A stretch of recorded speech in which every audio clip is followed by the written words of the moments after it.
Hey folks, ready for some more behind the scenes stuff of my Genshin Impact Tabletop RPG? No?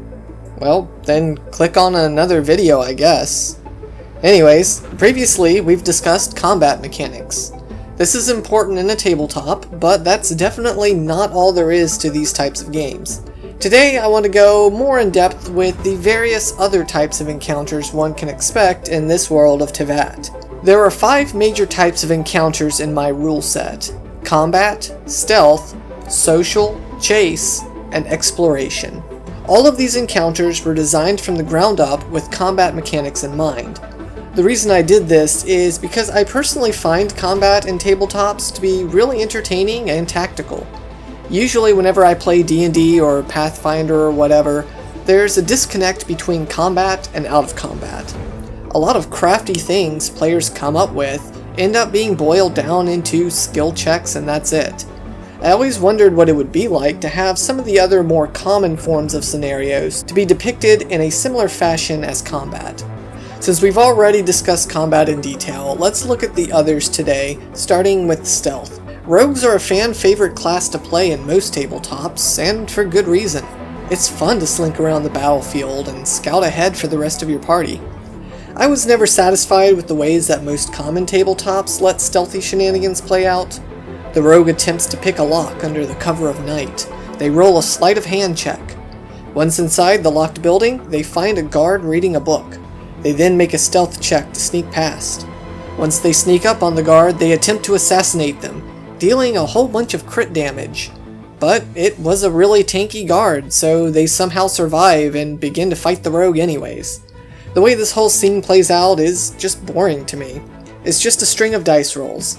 It's not taking into consideration any nuance or how the rogue sneaks around, just they snuck around. Now granted, a lot of this does come down to the GM in charge of the campaign, but I wanted to create a system that's just as in-depth as combat, but is also easy enough for any narrator to run. So the way stealth encounters work in my rule set is, a character gains stealth points at the start of the encounter.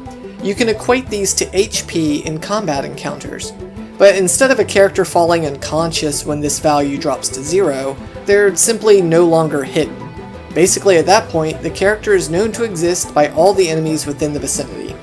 SP is also treated like a resource, as you spend it to take certain actions while in stealth encounters. This is because anything you do while trying to hide makes it harder for you to remain hidden. The most common form of SP loss is through movement. Whenever you take a movement-based action, whether it's a regular move or a dash, it costs 1 SP. Then, for each successive move you make within the same turn, it'll cost an additional SP. So if you move twice, it'll cost 1 for the first move and 2 for the second, equating to 3 in total. This encourages players to be smart with how they move about the battlefield.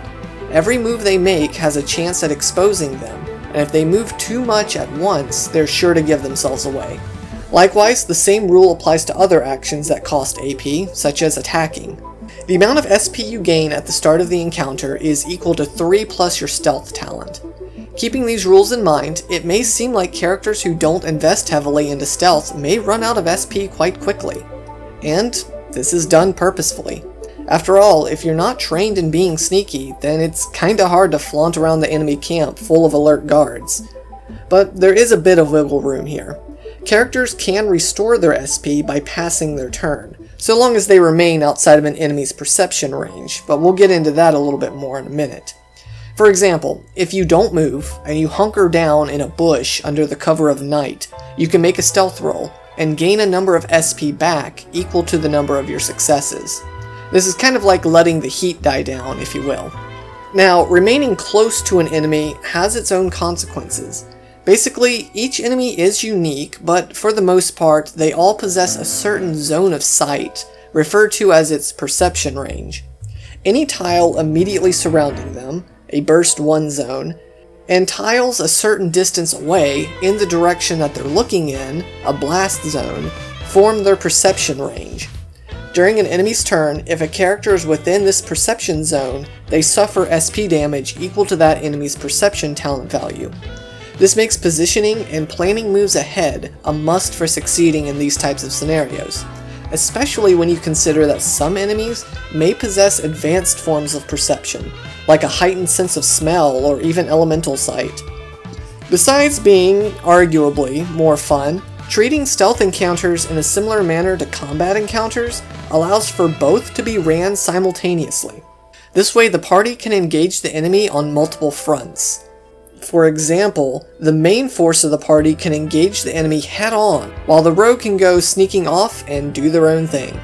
It also allows things to transition smoothly into a different type of encounter if something goes wrong during the sneaking.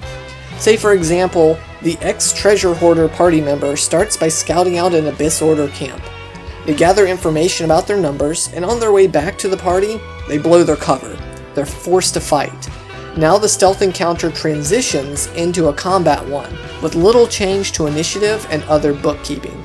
So it turns out it took a little bit longer to explain stealth encounters than I originally had planned, so let's go ahead and call it here and save the last 3 types for the next video. What do you all think about this encounter type? Is it worth separating into its own thing, or should I have just handled stealth the same way other systems do? Be sure to leave comments down below to let me know. In the meantime, have a blessed day, and I will see you in the next one.